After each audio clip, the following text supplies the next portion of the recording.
Welcome to one more lesson, the lesson formatting as table. In this lesson you will learn how to format your cells as table. Here's a sample of what we will build.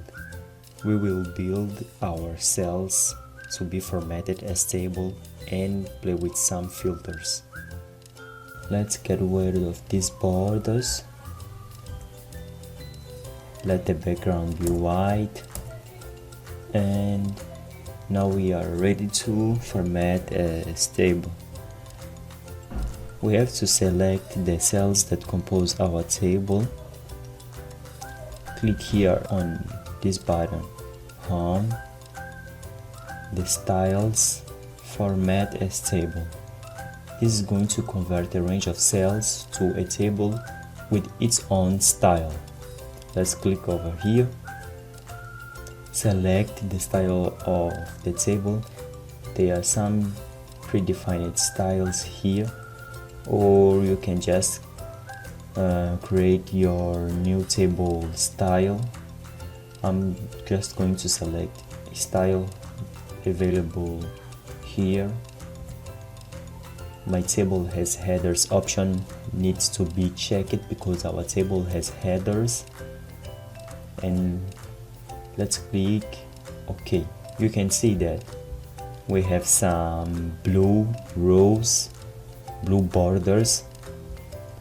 There is a new tab here, Design, that was created. We have the total row option we can add.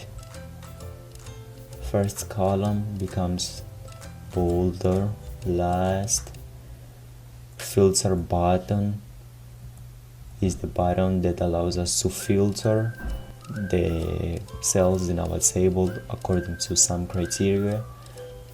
Let's hit enter, click on any cell and select the cells.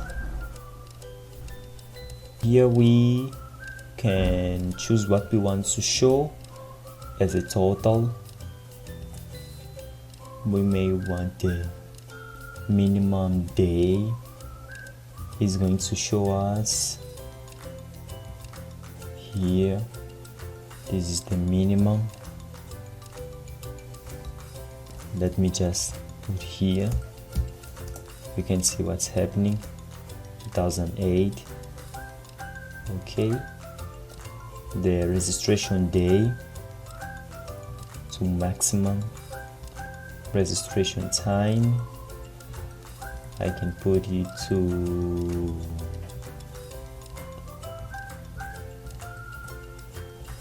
the registration time here. What's happening? I want to show the maximum, minimum, have, paid price. I want to show the average, rate, the minimum.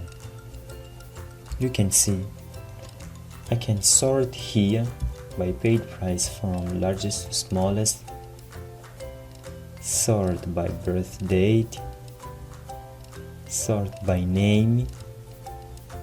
Excel makes it pretty easy to manipulate data.